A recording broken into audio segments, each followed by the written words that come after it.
Hi guys, welcome back to knowledge Sutta. और हम आज जानेंगे मध्यकालीन भारत के इतिहास के बारे में। मध्यकालीन भारत के इतिहास के बारे में पूरे क्वेश्चन को क्या करेंगे, हम लोग रीड कर लेंगे। तो दोस्तों बिना स्किप किए हुए वीडियो को आखिरी तक देखिएगा। दोस्तों वीडियो स्टार्ट करते हैं। देखिएगा पहला पहला क्वेश्चन क्या है दोस्तों। 100 क्वेश्चन के अंदर ये पूरा कवर कर लेंगे हम लोग मध्यकालीन भारत के इतिहास के बारे में, ठीक ना। मीडिएवल हिस्ट्री 100 क्वेश्चन में पूरा कवर कर लेंगे दोस्तों। बिना स्किप किए वीडियो को आखिरी तक देखिए। बात करते हैं दोस्तों पहले क्वेश्चन के बारे में। देखिएगा पहला क्वेश्चन दिया है, भारत पर आक्रमण करने वाला प्रथम मुस्लिम शासक कौन था। तो इतना जान जाओ, भारत पे आक्रमण करने वाला प्रथम मुस्लिम शासक था मोहम्मद बिन कासिम। कौन था दोस्तों? मोहम्मद बिन कासिम। इसके बाद नेक्स्ट क्वेश्चन है, मोहम्मद बिन कासिम कहाँ से आया था। तो मोहम्मद बिन कासिम अरब से आया था, नॉर्थ साइड से। ये नॉर्थ वेस्ट जो इंडिया का नॉर्थ वेस्ट साइड है, फ्रॉम कश्मीर टू गुजरात, गुजरात के बीच का जो एरिया है वो उसके ऊपर देखोगे तो अरब साइड से, ठीक ना दोस्तों। इसके बाद बात करते हैं अगला क्वेश्चन। देखिएगा, उसने भारत के किस क्षेत्र पर हमला किया। तो भारत के किस क्षेत्र पर हमला किया। तो भारत के पश्चिमोत्तर भारत जो था उस पर हमला किया। मोहम्मद बिन कासिम ने पश्चिमोत्तर भारत पर 712 ईसा पूर्व किया था, ठीक ना दोस्तों। आए देखिएगा, अगला क्वेश्चन है 712 ईस्वी में किया था। अगला क्वेश्चन है दोस्तों, मोहम्मद बिन कासिम के आक्रमण से के समय सिंध का शासक कौन था। सिंध मतलब वही आपका सिंधु का एरिया आपके भारत का नॉर्थ टू वेस्ट इंडिया की बात किया है, नॉर्थ वेस्ट फ्रॉम कश्मीर की साइड की बात किया है कि सिंध का शासक कौन था उस समय। सिंध का शासक कौन था। तो सिंध का शासक थे दाहिर। कौन था दोस्तों? दाहिर। अगले क्वेश्चन के बारे में बात कर लेते हैं हम लोग दोस्तों। अगला क्वेश्चन देखिएगा। इसके बाद अगला क्वेश्चन इसके बाद दिया, देखो दोस्तों, मोहम्मद बिन कासिम ने कौन से क्षेत्र जीते। मोहम्मद बिन कासिम जो था उसने किस क्षेत्र को जीता।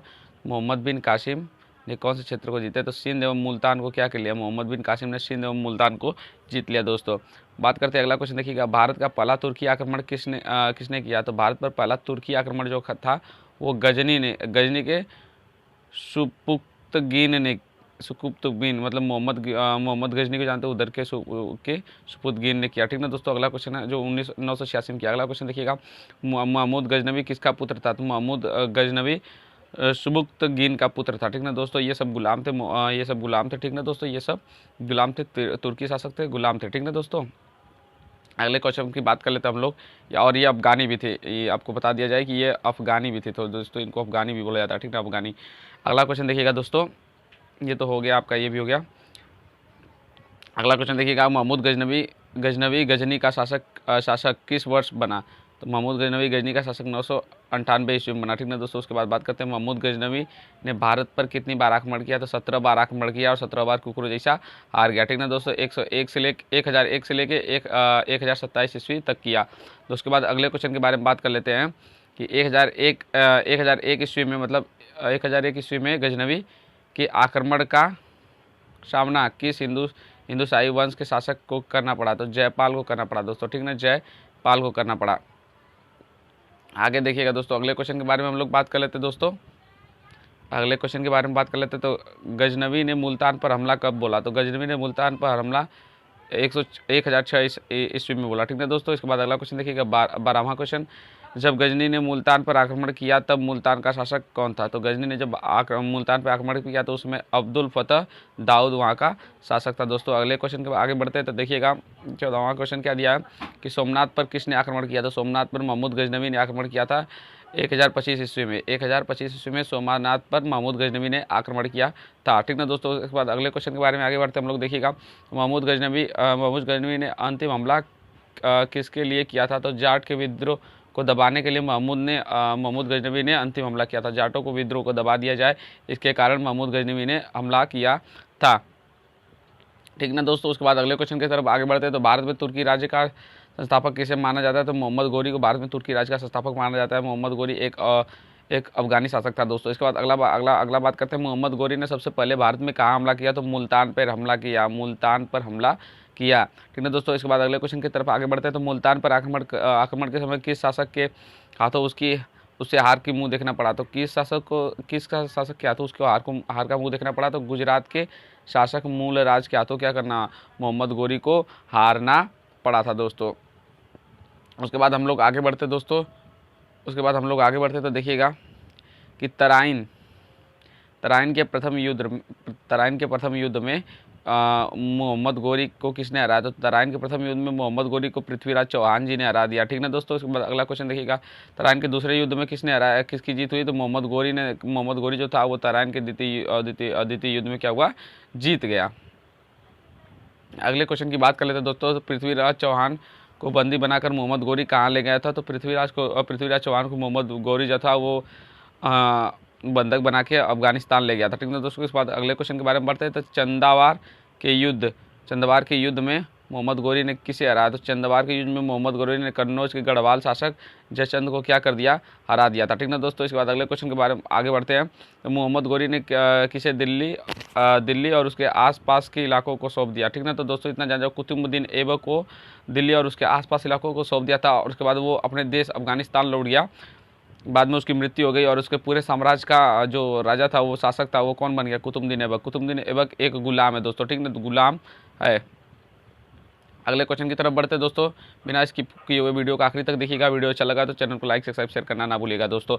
अगले क्वेश्चन के बाद देखिएगा, किसने नालंदा तथा विक्रमशिला को नष्ट किया? किसने नालंदा तथा विक्रमशिला को नष्ट किया? तो बख्तियार खिलजी ने क्या किया? इसको नष्ट कर दिया था, जो कि मोहम्मद गोरी का क्या था? सेनापति था। मोहम्मद गोरी का सेनापति था। क्वेश्चन नंबर 25 देखिएगा कि बख्तियार खिलजी कैसे मारा गया? तो बख्तियार और खिलजी कैसे मारे गए? तो 1206 ईस्वी में खोखरों के साथ युद्ध में खिलजी क्या कर दिया गया? मार दिया गया। बख्तियार खिलजी खोखरों के युद्ध में मार दिया गया। दोस्तों अगले क्वेश्चन की तरफ बढ़ते हम लोग। देखिएगा 26 क्वेश्चन नंबर, गुलाम वंश देखिएगा। तो गुलाम वंश मतलब गुलाम वंश के दौरान कुतुबुद्दीन ऐबक ने कुतुबी इल्तुतमिश ने शमशी और बलबन के बलबीन शासक की नींव रखी थी। गुलाम वंश यानी कि गुलाम वंश का संस्थापक कुतुबुद्दीन ऐबक गुलाम वंश का संस्थापक आपको बता दिया जाता है। तो गुलाम वंश का संस्थापक था मोहम्मद गजनवी था। ठीक है दोस्तों। आगे देखिए क्वेश्चन नंबर 27। तो गुलाम वंश को और किन नामों से जाना जाता है? तो गुलाम वंश को इलबरी, ममलूक तथा दास वंश के नाम से जाना जाता है। दोस्तों अगले क्वेश्चन के बारे में आगे बढ़ते तो देखिएगा क्या दिया है दोस्तों।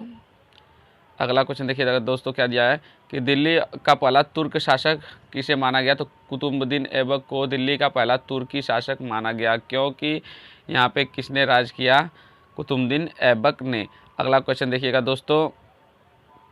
अगला क्वेश्चन, किसकी मृत्यु के बाद कुतुबुद्दीन ऐबक ने स्वयं को लाहौर का स्वतंत्र शासक घोषित कर दिया? तो मोहम्मद गोरी जब मर गया तो उसके शासन की बागडोर इसके हाथ में आ गई थी, तो इसने अपने क्या किया? अपने आप को राजा घोषित कर दिया था, शासक घोषित कर दिया था। किस सेनापति की मदद से कुतुबुद्दीन ने बंगाल को अपने अधीन कर लिया? तो कौमाज रूमी की मदद से। कौमाज रूमी जो इसका सेनापति था, इसकी मदद से कुतुबुद्दीन ऐबक ने बंगाल को अपने अधीन कर लिया। कुतुबुद्दीन ने बंगाल का सूबेदार किसे नियुक्त किया था? तो देखिएगा अली मर्दन खां को बंगाल का सूबेदार नियुक्त किया था दोस्तों। इसके बाद अगले क्वेश्चन के बारे में बात करते हैं। कुतुबुद्दीन ऐबक को उसकी उदारता की वजह से क्या कहा जाता था? तो कुतुबुद्दीन ऐबक को उसकी उदारता की वजह से लाल बख्श की उपाधि दी गई थी। लाल बख्श बहुत ही इंपॉर्टेंट क्वेश्चन है, लाल बख्श। ठीक है दोस्तों। लाल बख्श किसे कहा जाता था? तो कुतुबुद्दीन ऐबक को। कुतुब मीनार किसने बनवाया? तो कुतुबुद्दीन ऐबक ने कुतुब मीनार का निर्माण करवाया। अगले क्वेश्चन के बारे में आगे बढ़ते दोस्तों। तो देखिएगा आप लोग, कुतुब मीनार की ऊंचाई कितनी है? तो 234 फुट है। कुतुब मीनार की ऊंचाई 234 फुट है। अगले क्वेश्चन के बारे में आगे बढ़ते तो देखिएगा, दिल्ली के कुवल उल इस्लाम मस्जिद और अजमेर के 2.5 दिन का झोपड़ा किसने बनवाया? तो कुतुबुद्दीन ऐबक ने अजमेर का 2.5 दिन का झोपड़ा बनवाया था दोस्तों। इसके बाद क्वेश्चन नंबर 36 पे आगे बढ़ते हैं। देखिएगा, कुतुबुद्दीन ऐबक का मकबरा कहाँ स्थित है? तो कुतुबुद्दीन ऐबक का मकबरा लाहौर में स्थित है। ठीक ना दोस्तों। अगले क्वेश्चन के आगे बढ़ते हैं। कुतुबुद्दीन ऐबक की मौत के बाद किसे दिल्ली का शासक बनाया गया? तो आराम शाह को दिल्ली का शासक बनाया गया। ठीक ना दोस्तों। क्वेश्चन नंबर 38 के बारे में आगे देखिएगा क्या दिया है। इल्तुतमिश को किसने शासक बनाया? तो इल्तुतमिश के दिल्ली के अमीरों ने क्या किया? अमीर मतलब सरदार ने क्या किया कि इसको शासक बनाया। अगला क्वेश्चन देखिएगा कि तुर्कान ए चलगानी क्या है? तुर्कान ए चलगानी 40 तुर्कों सरदारों का एक दल था। जो तुर्की के 40 सरदार थे उनका दल था।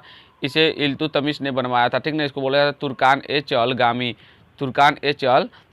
दोस्तों। इसके बाद अगले क्वेश्चन के बारे में आगे बढ़ते हैं। तो देखिएगा, इल्तुतमिश के शासनकाल में किस पश्चिम उत्तर भारत पर आक्रमण किया? तो इल्तुतमिश के शासनकाल में किसने पश्चिम उत्तर भारत दोस्तों बात है north side of India and west side of India.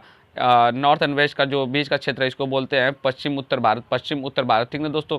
तो पश्चिम उत्तर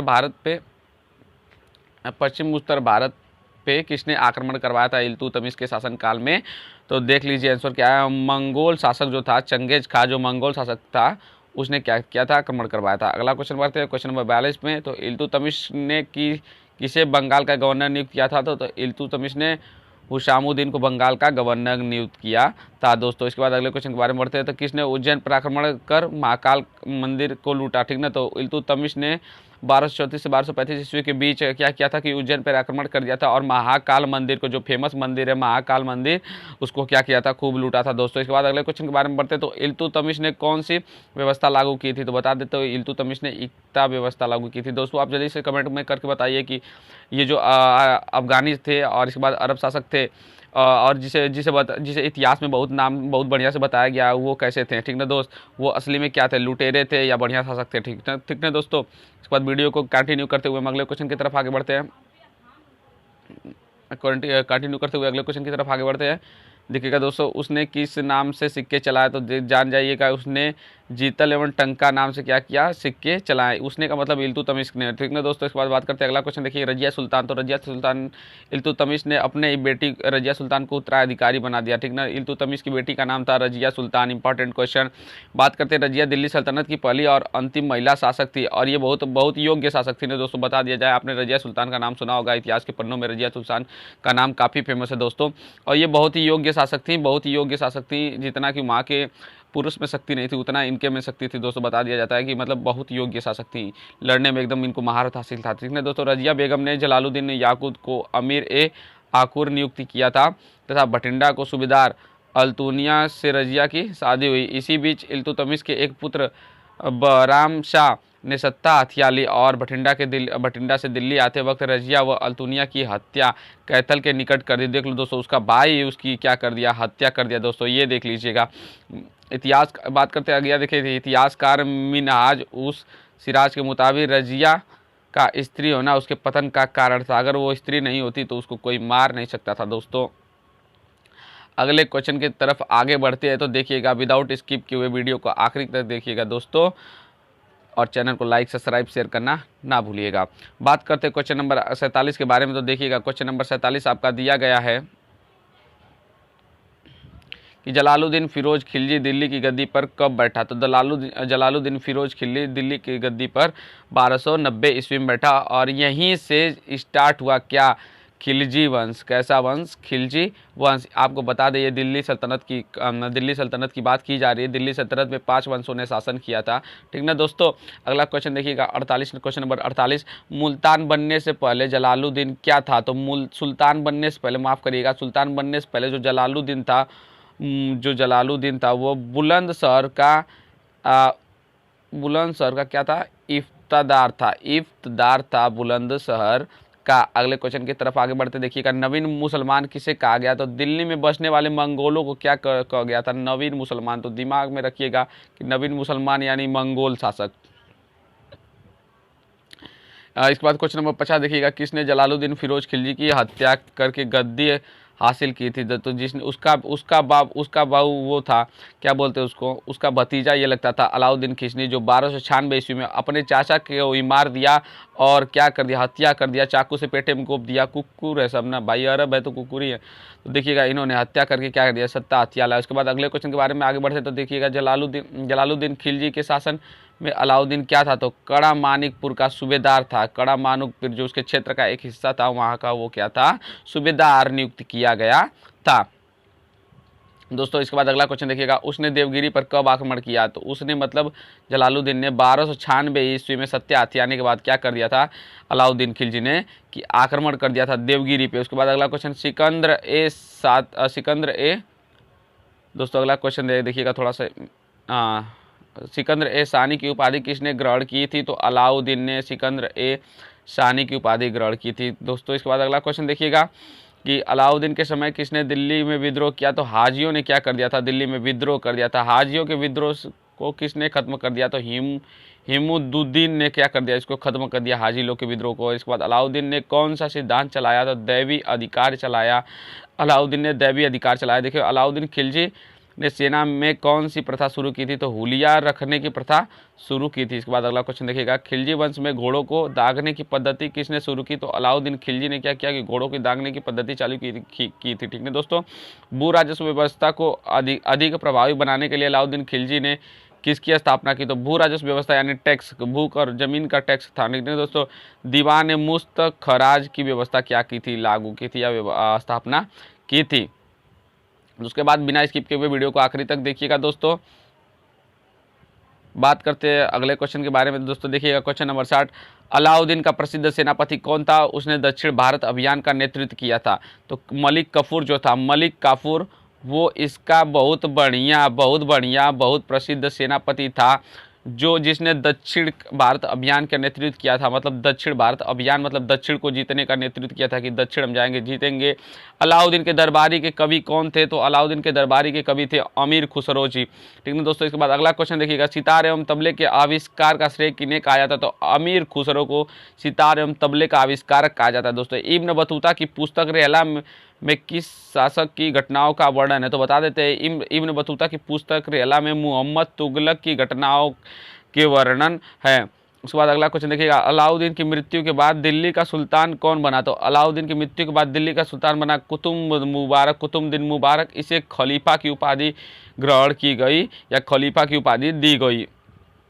अगला क्वेश्चन देखिएगा, गयासुद्दीन तुगलक का मूल नाम क्या था, तो गयासुद्दीन तुगलक का नाम था गाजी तुगलक या गाजी बेग तुगलक। बाद अगला क्वेश्चन देखिएगा, किस शासक ने कृषि उत्पादन में वृद्धि की ओर सबसे पहले ध्यान दिया, तो गयासुद्दीन तुगलक ने कृषि उत्पादन में बहुत ज़्यादा ध्यान दिया। ठीक है दोस्तों, इसके बाद अगला क्वेश्चन देखिएगा, गयासुद्दीन तुगलक ने किस नगर की स्थापना की, तो गयासुद्दीन तुगलक ने तुगलकाबाद की स्थापना की। गयासुद्दीन तुगलक जो था ये तुगलक वंश का संस्थापक था। बात करते अगला देखिएगा, गयासुद्दीन तुगलक ने चिश्ती संप्रदाय के संत से अच्छे संबंध नहीं थे, ऐसा क्यों, मतलब निजामुद्दीन जो था निजामुद्दीन अलौया से इसके संबंध बढ़िया नहीं थे। इसके बाद अगला क्वेश्चन देखिएगा, मोहम्मद बिन तुगलक को किस नाम से जाना जाता है, तो जूना खां के नाम से इसको जाना जाता है मोहम्मद बिन तुगलक को। अगला क्वेश्चन, दिल्ली के सुल्तान में से ऐसा कौन था जिसने योग्यता के आधार पर पद देना प्रारंभ किया, तो बता देते हैं मोहम्मद बिन तुगलक ने कहा कि जो योग्य रहेगा उसी को क्या मिलेगा, पद मिलेगा उसी हिसाब से। अगला क्वेश्चन देखिएगा, मोहम्मद बिन तुगलक के शासन में किसने दक्षिण स्वतंत्र राज्य विजयनगर की नींव रखी, तो हरियर और बुक्का ने क्या किया था कि दक्षिण में जो राज्य स्वतंत्र राज्य है विजयनगर उसका नींव डाला था, उसका स्थापना किया था। मोहम्मद बिन तुगलक ने अपनी राजधानी कहाँ स्थानांतरित कर दी, तो मोहम्मद बिन तुगलक ने अपनी राजधानी दौलताबाद स्थानांतरित कर दी। मोहम्मद बिन तुगलक के दरबार में किसने 17 साल गुजारे, तो बर्नी जो था उसने 17 साल गुजारे। अगला क्वेश्चन देखिएगा 74, क्वेश्चन नंबर 74, कृषि के विकास के लिए मोहम्मद बिन तुगलक ने किस विभाग की स्थापना की, तो दीवाने कोई की स्थापना की थी। दोस्तों important question, question number 75, Muhammad bin Tughlaq ने किसे चीन के शासक और तोगिन तैमूर के दरबार में अपना राजदूत बनाकर भेजा, तो इब्न बतूता को भेजा था। दोस्तों इब्न बतूता को भेजा था।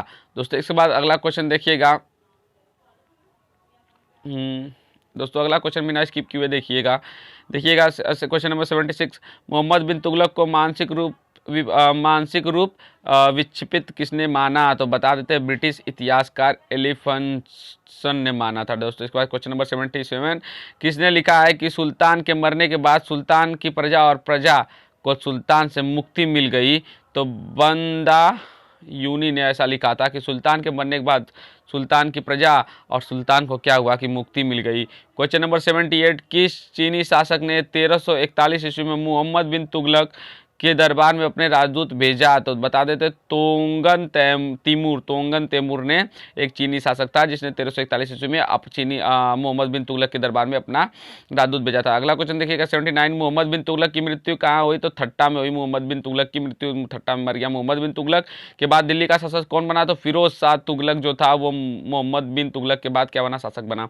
बात करते अगले क्वेश्चन के बारे में, फिरोज शाह तुगलक किसका बेटा था, तो गयासुद्दीन तुगलक के छोटे भाई का बेटा था।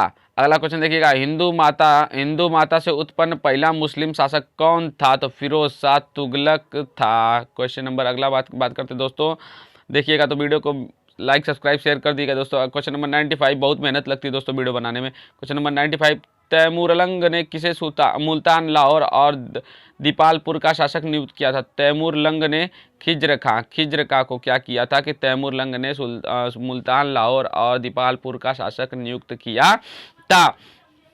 अगला क्वेश्चन देखिएगा, तैमूरलंग ने कितने दिनों तक दिल्ली को लूटा? तो 15 दिन तक लगातार दिल्ली को तैमूरलंग ने लूटा। क्वेश्चन नंबर अगला देखिएगा, तो विजयनगर साम्राज्य की स्थापना किसने की? तो हरियर और बुक्का ने विजयनगर की साम्राज्य की स्थापना की, जो दक्षिण भारत में स्थित है और एक स्वतंत्र राज्य साम्राज्य था। अगला देखिएगा, हरियर बुक्का ने किसकी मदद से विजयनगर साम्राज्य की स्थापना की थी? तो अपने गुरु विद्यारण्य की वजह से विजयनगर साम्राज्य की स्थापना की थी। क्वेश्चन नंबर 16 देखिएगा, संगम वंश जो 1336 ईस्वी से 1485 ईस्वी तक चला, तो उसके बारे में, तो विजयनगर का पहला शासक हरियर प्रथम था। ठीक ना दोस्तों, तो बता देते संगम वंश की स्थापना भी हरियर प्रथम ने की थी। हरियर प्रथम के बाद, यानी कि हरियर के बाद गद्दी पर कौन बैठा? तो बुक्का जो थे वो हरियर के बाद क्या हुआ, गद्दी पर बैठे। किसने तुंगभद्रा नदी पर बांध बनवाया? तो देवराय प्रथम ने तुंगभद्रा नदी पर बांध बनवाया।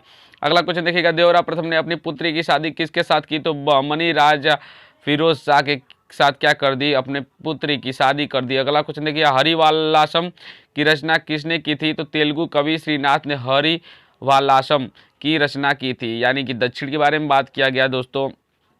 अगला देखिएगा, महानाटक सुधा निधि और ब्रह्मसूत्र का टीका किसने लिखा? तो देवरादिति ने सुधा निधि और ब्रह्मसूत्र का टीका लिखा। ठीक ना। तो उसके बाद अगला क्वेश्चन देखिए, किसने दहेज प्रथा को अवैधानिक घोषित कर दिया या अवैध घोषित कर दिया? था देवरादिति ने इसे अवैध घोषित कर दिया था कि दहेज प्रथा एक अवैध प्रथा है। एक बार देखिएगा, शालूव्य वंश के बारे में, तो शालू वंश के बारे में देखिएगा, शालू वंश का शासनकाल 1485 से लेकर 1502 ईस्वी तक चला। दोस्तों अगर वीडियो अच्छा लगा हो तो चैनल को लाइक सब्सक्राइब शेयर करना ना भूलिएगा दोस्तों। तो इसी तरह अन्य जानकारियों के लिए हमारे चैनल पर बने रहिए दोस्तों। आज के लिए बस इतना ही। नमस्कार, टाटा, बाय बाय, जय हिंद।